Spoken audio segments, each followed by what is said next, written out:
তিনি এগিয়ে চলেছেন সামনে, আরো সামনে। পথে তার জীবন, পথেই তার মুক্তি। পথ চলতে চলতেই তার মাটিকে ছুঁয়ে থাকা, জীবনকে ছুঁয়ে থাকা।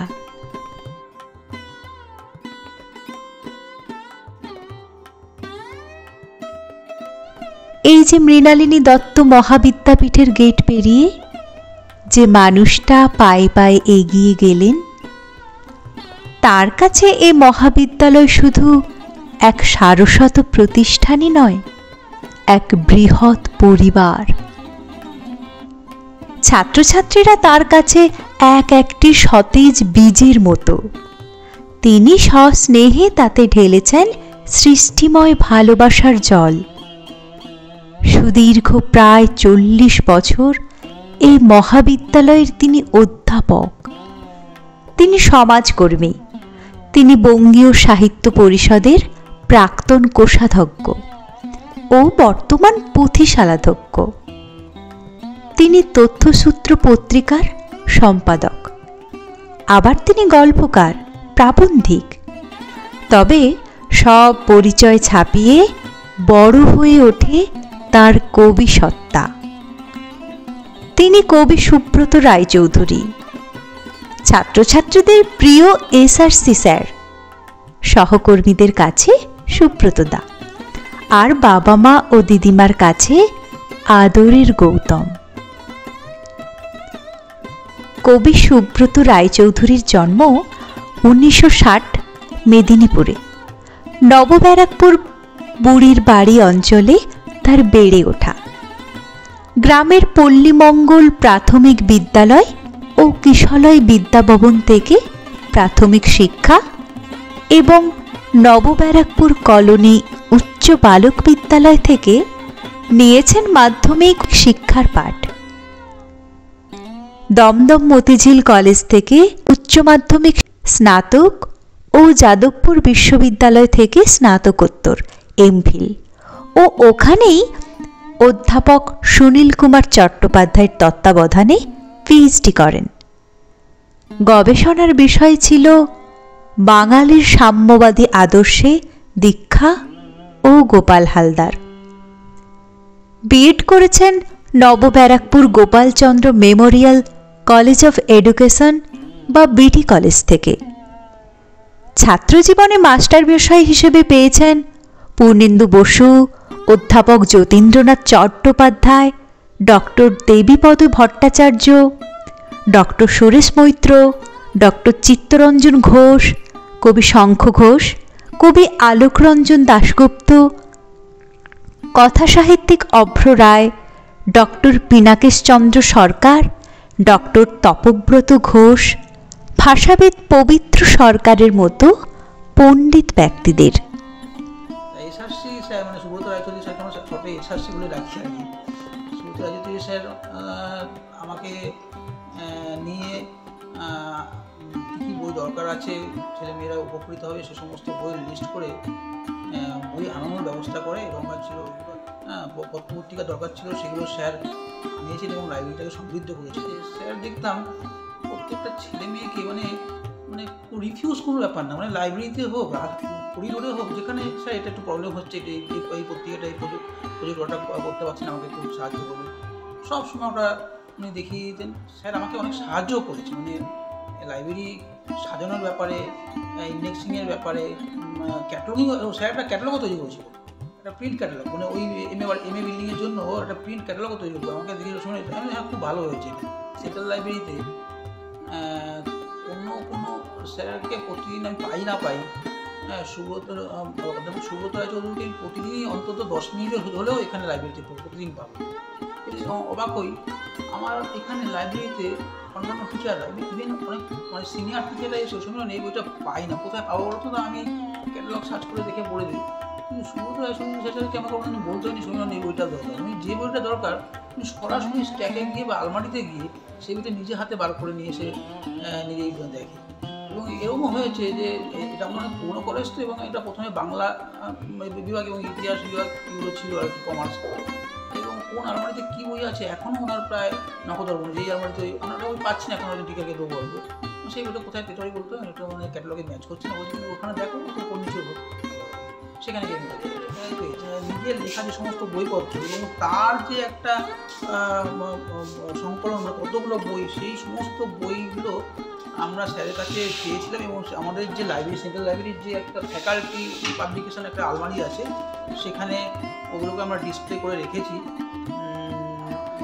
এবং সেগুলো আমার ধারণা যে যারা আর কি MA বা BA-তে পড়ছে বাংলা বিভাগে, তাদের খুব উপযোগী হয়ে বইগুলো, এবং তারা যদি এসে আমার কাছে চায় তাদের গবেষণাপত্রের জন্য, আমি অবশ্যই এই বইগুলো দিয়ে সাহায্য করি। সুব্রত রায়চৌধুরীর প্রথম প্রেম কবিতা। কবিতা দিয়ে সাহিত্য চর্চায় হাতেখড়ি, তবে গল্পকার হিসাবেই সুব্রত রায়চৌধুরীর আত্মপ্রকাশ।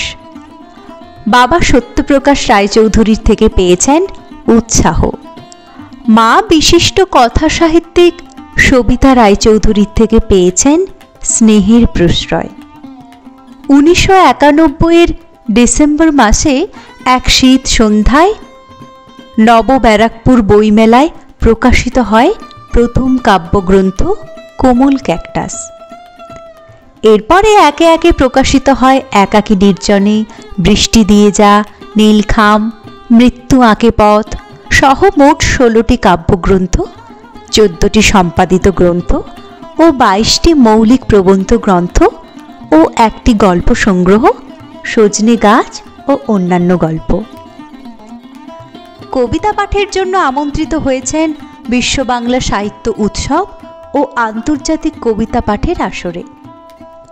1996 সালে বৃষ্টি দিয়ে যা কাব্যগ্রন্থের জন্য পেয়েছেন নবরত্ন পুরস্কার, এবং ওই বছর থেকেই বিগত 30 বছর ধরে তিনি প্রকাশ করে চলেছেন গবেষণাধর্মী পত্রিকা তথ্যসূত্র। এরপর একে একে পেয়েছেন 15টিরও বেশি পুরস্কার ও সম্মাননা। ইসিসার আয়োজিত world thinkers and writers peace meet 2024 অনুষ্ঠিত হল ভারতের কলকাতায়। এই আন্তর্জাতিক অনুষ্ঠানে উপস্থিত ছিলেন ভারতবর্ষ সহ মোট 17টি দেশের কবি লেখকরা। এই অনুষ্ঠানে পুরস্কার প্রাপক হিসাবে আমন্ত্রিত ছিলেন কবি Subrata Roychowdhury. I am inviting Professor Subrata Raychaudhuri, scholar, writer and editor of Tatthasutra. He is editing this rich Bengali journal, who has what is very contributing to Bengali literature and culture, এবং তথ্যসূত্র দীর্ঘদিন ধরে উনি প্রকাশ করছেন, এবং বাজারের বিপরীতে দাঁড়িয়ে যে জিনিসের অত বিক্রি নেই, কিন্তু তা সত্ত্বেও তার মান থেকে, তার গুণ থেকে, তার লেখার মর্যাদার জায়গা থেকে একবারও উনি সরে আসেননি। He is very much popular among the writers, poets of and editors of Little Magazine of West Bengal. আমি সোমদত্তা চট্টোপাধ্যায়কে একটু ডাকছি ভাদিম তেরেখিনের সঙ্গে। রাশিয়ান কবি ভাদিম তেরেখিম কবি সুব্রত রায়চৌধুরীকে উত্তরীয় পরিয়ে সম্মানিত করেন। এরপর কবি ভাদিম তেরেখিম কবি সুব্রত রায়চৌধুরীর হাতে তুলে দেন ব্রিক্স রাইটার্স অ্যাসোসিয়েশন সম্বর্ধনা স্মারক। কবি, লেখক ও অধ্যাপক হিসেবে আজীবন নিরলস সাহিত্য সাধনার জন্য কবি সুব্রত রায়চৌধুরীর এই বিশেষ সম্মানে সম্মানিত হন।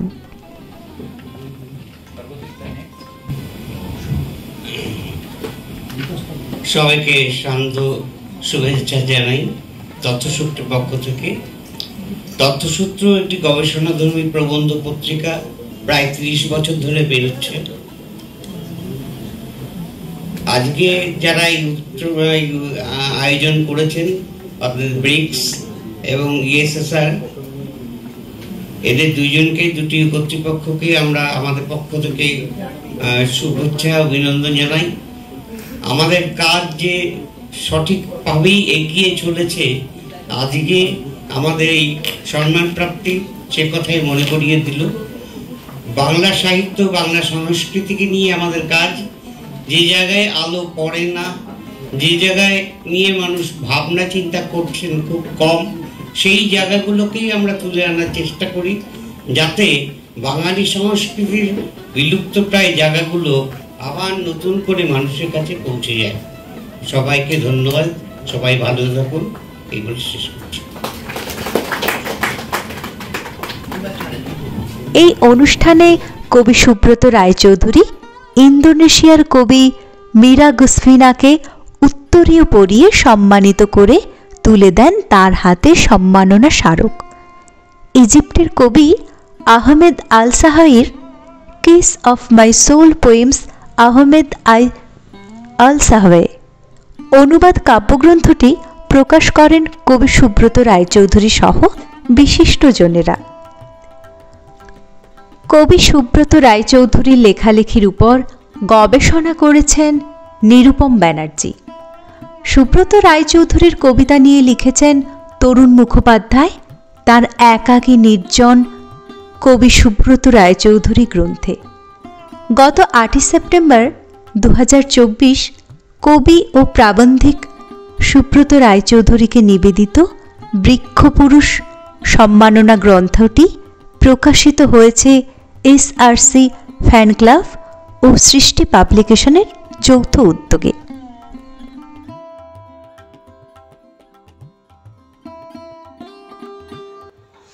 কবি অধ্যাপক সুব্রত রায়চৌধুরীর সঙ্গে আমার পরিচয় 2001-এর মার্চ মাসের এক পরন্ত বেলায়। না, তিনি তখন বিভাগীয় প্রধান নন, কিন্তু বিভাগকে সামলাচ্ছেন নিজের মতো করেই। ছেলে মেয়েদের সঙ্গে আন্তরিক সখ্য, তাদেরকে নিয়ে হই হই করে দুপুর বিকেল সন্ধে কাটানো একজন মানুষ। পড়াশোনা তো আছেই, তার পাশাপাশি তার হাত ধরেই ছেলেমেয়েরা লিখতে শুরু করলো খেয়ায়।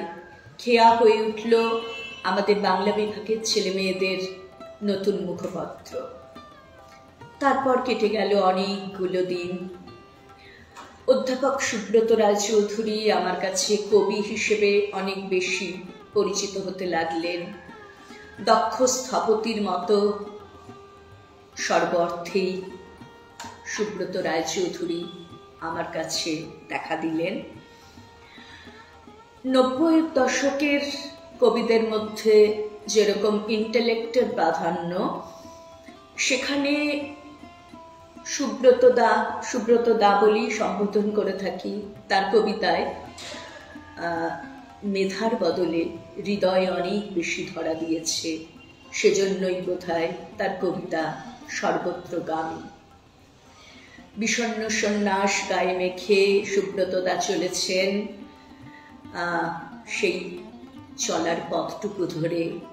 একটাই আবেদন, মুখরিত হোক মন রাঙা হলে ঈশ্বর। স্যার ভীষণ পাঞ্চুয়াল, এবং উনি 10:30 থেকে 10:40-এর মধ্যেই কলেজে প্রতিদিন প্রবেশ করতেন। তো ওনার এই বহুমুখী প্রতিভা, ওনাকে দেখে যেটা প্রথম দিকে একদমই মনে হয়নি ভীষণ শান্তশিষ্ট মানুষ, নিরীহ, কিন্তু ওনার যে ভেতরে এত প্রতিভা, এত দিকে দিকে বিভিন্ন ধরনের তার স্ফুরণ, সেটা দেখে আমার ভীষণই ভালো লেগেছিল। এবং সবচেয়ে বড় কথা, স্যার ভীষণ বিনয়ী। সমস্ত কিছুই এত বিনীতভাবে কিছু বলতেন। যেমন বৃক্ষপুরুষ, যার একটা এক্সাম্পল, উনি একদিন এসে আমাকে বললেন যে এরকম একটা হবে, আমাকে কেউ কেউ একটু সম্বর্ধনা দেবে ভাবছে, তা উনি নিজেও বললেন না, সেটা বলার জন্য ওনার কয়েকজন প্রাক্তন স্টুডেন্ট এসেছিল আমার কাছে, এবং নিজের সম্পর্কে ভীষণ কম কথা উনি বলেন, কিছু জানতেই পারা যায় না। একদিন আমি জিজ্ঞেস করেছিলাম যে আপনি তো চলে যাচ্ছেন, এখানে তো পিজি আছে, আপনি তো পড়াতে পারেন, আবার আসতে পারেন। উনি ছোট্ট করে উত্তর দিয়েছিলেন যে কর্মস্থলে ফিরে আসতে নেই, একটাই কথা। তো এই একটা কথার মধ্যে দিয়েই বোঝা যায় যে মানুষটি কীরকম। আবার অন্যদিকে 31 তারিখে ওনার শেষ দিন কলেজে, মানে কর্মজীবনের শেষ দিন, সেদিনটা উনি আমাকে আগে থেকেই বলে রেখেছেন যে ম্যাডাম, যদি কোনো কারণে কলেজ ছুটি থাকে আপনি একটুখানি কলেজের গেটকিপারকে একটু বলে রাখবেন যাতে আমি একটু ঢুকতে পারি, হয়তো আমার কিছু পুরনো স্টুডেন্টরা আসবে, আমি একটু ডিপার্টমেন্টে যাব। আর ওই দিনে কিন্তু আমি শেষ ডিপার্টমেন্টে যাব, তারপর থেকে আমি সিঁড়ি দিয়ে ওপরে ওঠার আমার আর ইচ্ছে নেই। তো এই যে ব্যাপারগুলো, যে কিছু কিছু জিনিস ছেড়ে দিতে হয়, এটা বোধহয় একজন খুব ত্যাগী এবং তপস্বী এরকম মানুষের পক্ষেই বোধহয় এটা সম্ভব। অধ্যাপক রায়চৌধুরীর উদ্যোগে এবং আরও বাদবাকি সমস্ত টিচিং এবং নন টিচিং স্টাফদেরকে নিয়ে, বিশেষ করে অ্যালামনিদের নিয়ে উনি যে হস্তশিল্প মেলা এখানে করলেন এবং 2 দিন ব্যাপী, সেটা কিন্তু খুবই উল্লেখযোগ্য। আমি এখানে আসার পর এটা হয়েছিল, এবং তাতে মনে হয় আমার যে এত সুন্দর যে হাতের কাজ আমাদের স্টুডেন্টরা, প্রাক্তনীরা করতে পারে, সেই মেলাটা না করলে আমরা সবাই জানতেই পারতাম না। ভবিষ্যতে আমার মনে হয় এই কাজগুলো আমরা ইন্টার্নশিপের কাছে কাজে লাগাতে পারি, অথবা এগুলো একটা আয়ের রাস্তাও হয় সবার দিক থেকে, স্টুডেন্টসদের দিক থেকে। আর আরেকটা পয়েন্ট আমার যেটা মনে হচ্ছে, ওনার মানবিক দিক। উনি যেমন বলেছেন যে পুরনো জায়গাতে বা পুরনো কর্মক্ষেত্রে ফিরে আসতে নেই, আরেকটা কথাও কিন্তু সেই সময় বলেছিলেন যে আমার বাড়িতে একটু সময় দেওয়ার দরকার। ওনার বহু কাজে বহুদিন ধরে ব্যস্ত থেকেছি। একজন টিচারকে তো শুধু পড়ানো নয়, তার সাথে পেপার সেটিং, মডারেশন, খাতা দেখা, প্রচুর, আজকাল তো সেমিনার, ওয়ার্কশপ, অনেক কাজ করতে হয়। তারপরে বাড়িতে সত্যি সময় দেওয়াটার ভীষণ অভাব হয়ে যায়। এবং একজন পুরুষ হয়েও নিজে এই কথাটা বললেন যে আমার বাড়িতে অনেক রকম অসুবিধা আছে ম্যাডাম, আমাকে এরপরে একটু বাড়িতে সময় দিতে হবে। তো এটাও আমার ভীষণ ভালো লেগেছে। এটা মনে হয়েছে যে স্যার এতটাই মানবিক।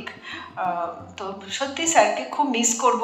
পুজোর সময়, পুজোর ছুটিতে কিছু কাজের জন্য ওনাকেও আসতে হয়েছিল কলেজে, তো আমিও এসেছিলাম। তা এমন এমন দিন ছিল যখন ওনার কাজটা শেষ হয়ে গেল, তাও আমাকে আসতে হচ্ছে, আমার তো আরও নানা রকম কাজ থাকে। তো স্যার কিন্তু আমাকে বলেছিলেন যে আমার কাজটা শেষ হয়ে গেছে বলে আমি আর আসবো না, এরকম নয়। আপনি যেদিন যেদিন আসবেন, যদি মনে করেন যে কলেজ তো একদম ফাঁকা, যদি আসতে হয় আমাকে বললে আমি কিন্তু আসবো। এবং সেরকম কিন্তু উনি এসেওছেন। তখন আমার একজন বড় দাদা, বা এই যে স্নেহের দিকটা, যে উনি ভেবেছেন যে আমি ছুটির মধ্যে বেশি লোকজন তো থাকবে না, আমি একা একা সেখানে কাজ করব, উনি এই যে আমাকে মানে পাশে থাকবার যে আশ্বাসটা দিলেন, আমার সেটাও খুব কিন্তু হৃদয়ে ছুঁয়ে যায়। কত আর বলবো।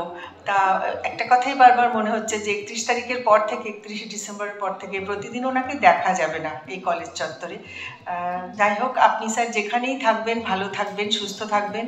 আর আপনার তো বহুমুখী কাজকর্ম এবং সেই সমস্ত নিয়ে আপনি ভালো থাকবেন। পড়ন্ত বেলার তেরচা রোদ যখন এসে পড়ে কলেজ করিডোরে, কমে আসে কোলাহল, কমে আসে ব্যস্ততা, তখন এক কবি হেঁটে বেড়ান তার স্মৃতিভূমি জুড়ে। সুদীর্ঘ 40 বছরে এক একটি বিকেল মনে পড়ে, এক একটি মন খারাপের সন্ধে মনে পড়ে। যেন বড্ড তাড়াতাড়ি বেড়ে গেল বয়স, কিন্তু মনের বয়স তো কমছে প্রতিদিন। স্মৃতির গোড়ায় জমছে বিস্মৃতির অসুখ, মুখ ফিরিয়ে চলে যাচ্ছে স্বজন বান্ধব, পুরনো আসবাবে জমছে ধুলোর স্তূপ, আর প্রতিষ্ঠানের গায়ে জমে যাচ্ছে প্রাচীনত্বের ছাপ। সেই 16 নম্বর ঘরের কবিতা পাঠ মনে পড়ে, হাতে কলম নিয়ে লিখে ফেলেন। প্রতিবার যারা বেড়াতে আসে ফেলে যায় এক জোড়া পালক, পালকের জাদুঘরে রাখা আছে সব।